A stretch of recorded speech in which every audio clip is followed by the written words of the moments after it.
Hey Guildies, Fletch here. Today I'm going to talk about the term a function, which is very easy to confuse with functionality. We're creating functionality for an app, or we're doing functional programming. So it's very clear. We should be able to make things very clear on what a function is, which is related to these things, but it may be your first time hearing it, so let's get into the video.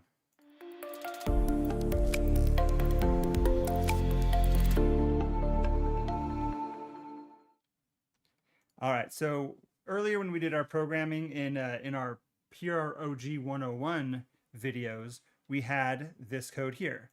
And as you can see, this code is duplicated. It's pretty much the same exact code. And if we wanted more people other than Joe or Sue, we can ask that about more people. We would rename these to like age of Jeff or age of whoever else. But we would be able to ask this about more people. But it's the same code over and over again. And the problem is if we did have this and then we decide, oh, we want to change this to say, what's the age of whoever, then we had to copy paste and do it multiple times all over the different people. And then it's also possible that we're going to make a lot of mistakes. Like here, we forgot the space and we didn't even do this one. So instead of having the code duplicated multiple times, we want to take this code that's doing the same thing multiple times all over the place, and we want to put it into one spot. That way, if it's in one spot, we can call it and it'll do the same thing predictably every single time without having to worry about it being duplicated into multiple areas. There's other reasons for functions, but this is the reason we're going to focus on here today. So in order to do this, we need to learn what is a function, how do you use a function, how do you define a function, how do you program a function. So let's go ahead and answer the question here. This is just a place I can type. This doesn't have anything to do with a function. It's just commented area. We're going to say ask the user the age of the person, and then get the age of the person from the user. So that's what we're doing here. We're asking for the name and we're returning back the age of the user. Okay, we ask for the name and we get the age of the user from the person. So what a function needs to do is fulfill this contract.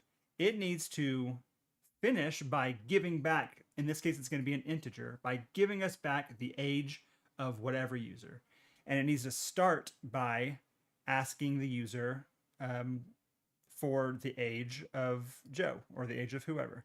So let's start with a function here. We're going to define the function, the signature of the function, what the contract is that we're trying to fulfill, that we're going to be able to fulfill multiple times. We're going to say, well, return to me an integer. Whatever this bit of functionality is here, I promise I'm going to give you back an integer.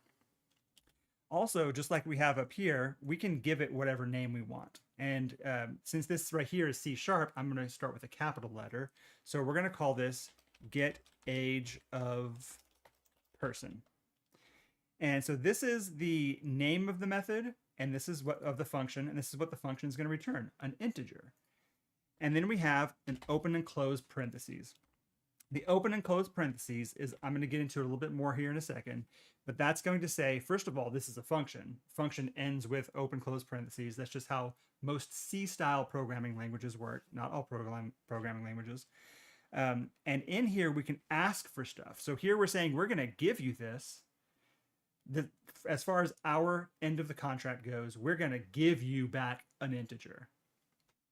What we give you back for that integer is going to sort of be described or represented by how we name this.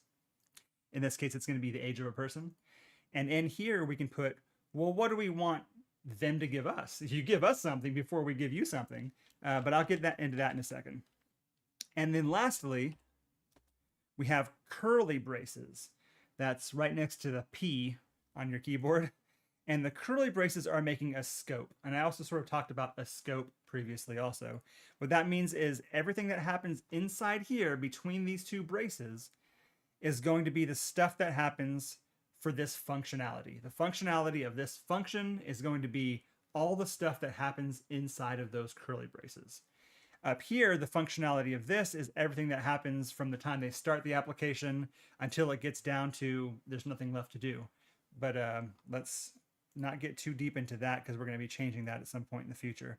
So get age of person, and we want to do this. Instead of doing this every single time, we want to just put that down here and say that's the thing that we want to do every single time. Now we're getting the age of Joe, but let's now say return age of Joe. What this means is when we're finished with all the functionality inside the scope of this function, the thing that we're going to return is, well, it has to be an integer. That's what we're promising that this functionality is going to do. We promise in our contract, in the signature of our method, we're going to give you an integer. So if we wanted to, we could say return 15. That's a number, or 0, or negative something. That would work perfectly fine. But what we did is we got age of Joe here. So we're going to say return whatever age of Joe is. We're going to return that back out of this function. And now we have defined a function. We have the return value. We have the name of the function. In here, we can put things that we require you to give us, but we'll do that here in a second. And this is the body, the method body or the function body, the stuff that's going to happen. In a function that returns something, which not all of them do, but we're going to, for now, focus on saying that they all do. Most of the ones I ever write do. So this is what needs to be returned. That means we're always going to have a return in the body of the method. So we're saying return the age of Joe. Now, how do you use this function? Because at first it might look like, oh, well, it's going to go line by line. The execution of the program is going to go line by line. And then lastly, it's going to use this function. But that's actually not true. All we're doing is defining a function here. We're not using the function. We're just defining this as something that can be used elsewhere if somebody wants to use it. So how are we going to use it? We're going to say, well, we can get rid of these altogether because we're not going to duplicate that anymore. And now we can say, let's say int age of Joe equals get age of person. And as you can see, we also need an age of Sue. So we'll say age of Sue is get age of person. And now it's doing the same thing over and over. So let's go ahead and run this.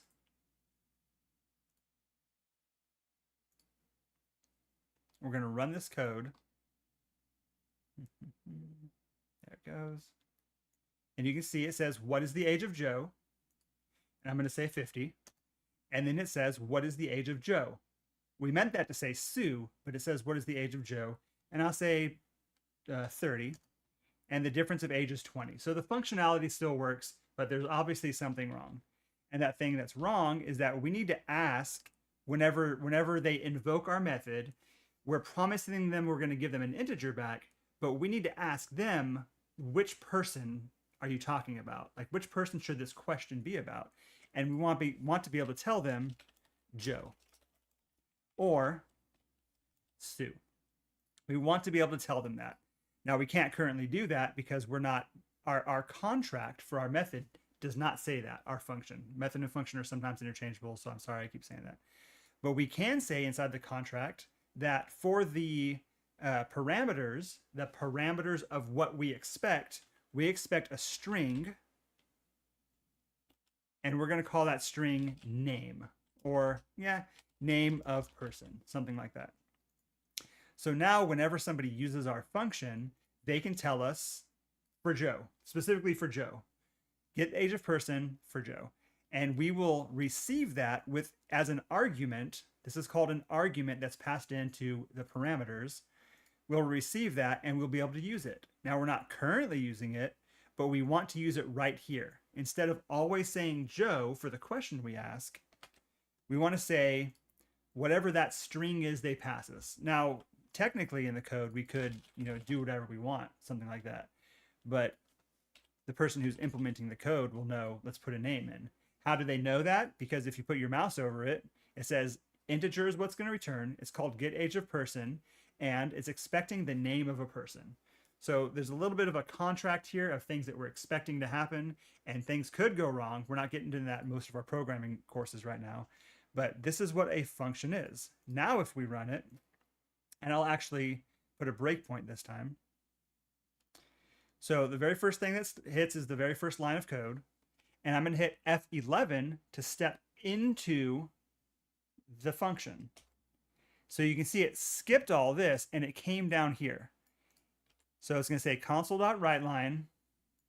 What is the age of Joe? I put my mouse over it and see that Joe is what was passed in as an argument. So there it is. What is the age of Joe? And now it's going to get the age of Joe. We probably need to change that variable to, let's go ahead and do that. It's not going to break anything for the variable to be named that, but that's not truly what we're doing in this function. We're actually getting age of person, whatever person they happen to be calling. So let's put the breakpoint here.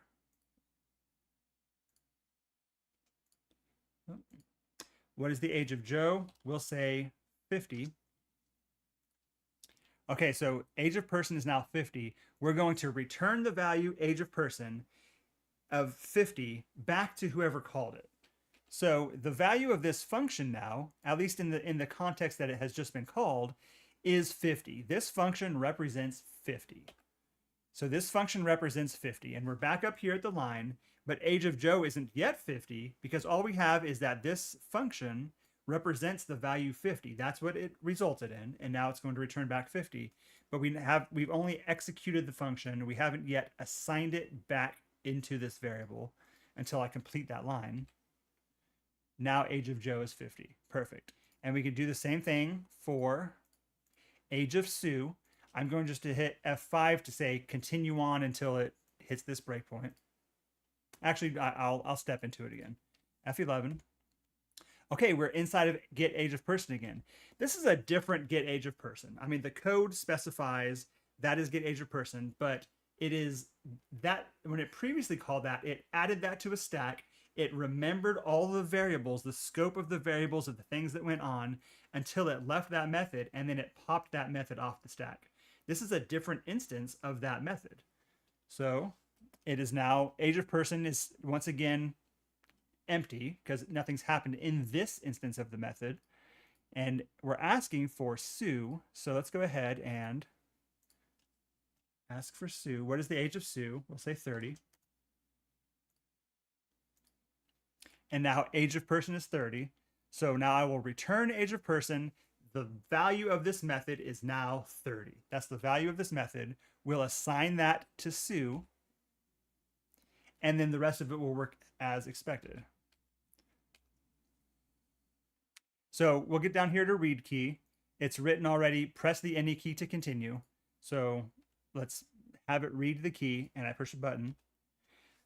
The application's closed. When it got past a read key, it didn't continue on and say, oh, there's a function here, let's do something with it, because this function is it's just a definition. It's a definition of something that can be used, and here we're using it twice. So that's how you do a function. Now this is in C#.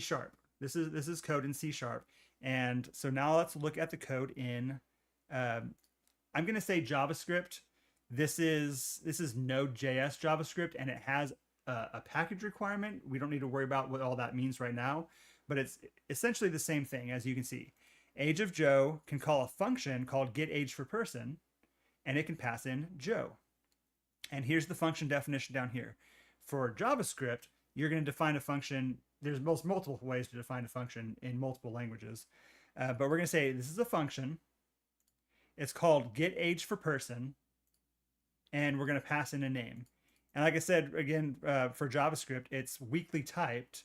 And so we don't have to tell it what the type is going to be of the name, nor do we have to tell it what the type is going to be of what we return here. That's just sort of, it looks good. That's JavaScript for you. So in this function, we're console.log, logging what is the age of person, and returning parse int of the integer of that question.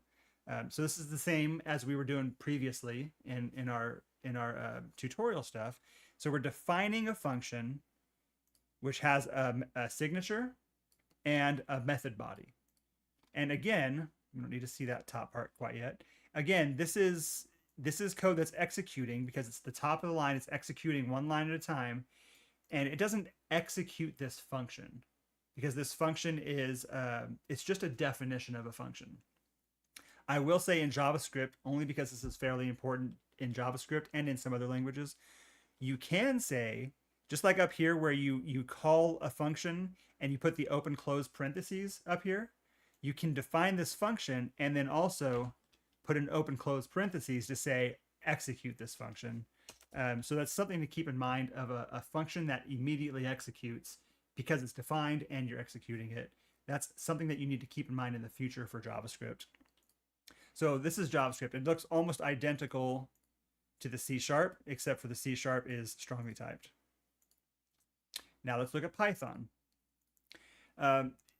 JavaScript suffers from this problem a lot also. Not most TypeScript builds and not Node builds, but base JavaScript suffers from this problem where you have to define the function first. So Python requires you to do this. You can't do this in Python where you define the function later. So I'm going to define the function up here. I'm going to define getAge for person. I'm going to say name is going to be of type string. So we require a name that is a string. Define getAge for person. We're going to need you to give us a name. This is our contract for whoever's using this. We're going to need you to give us a name that's going to be a string, and we will give you an integer. Now in Python, you don't have to have these strongly typed things. These are just hints. These are hints that mainly help you as a developer to be able to see what you're doing. But I'm just being explicit for the case of being explicit here.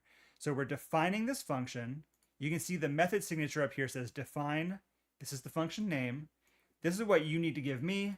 This is what I'm going to return to you. Okay, that's the definition. That's the function definition.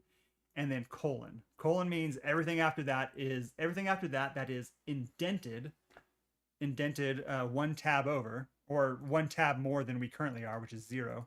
So one tab over more than currently at the method definition. This is the stuff that's going to happen in the body, and this can be as long as you want to. This would all be the definition of the function. This is the method body of the function, as long as it's all indented one tab over, or 4 spaces in this case. So this is the definition, and you know the definition ends because we're no longer indented at this point. We're back to no indent. Okay, so we've defined the function. Now, just like all the other things, we can use the function. We pass in the values that are required. We use the function 2 times here, and then it continues on just like as before. So that's what a function is. A function is a way that you can extract some code and make it reusable. And there's a lot of other purpose to having functions, and there's a lot of rules and a lot of principles of that you should follow, a lot of design patterns for functions. But that is the way that you define a function and the way that you use a function. So if you like this video, like and subscribe. Make sure that you check out our Discord. The link is in the description, and I'll see you guys next time.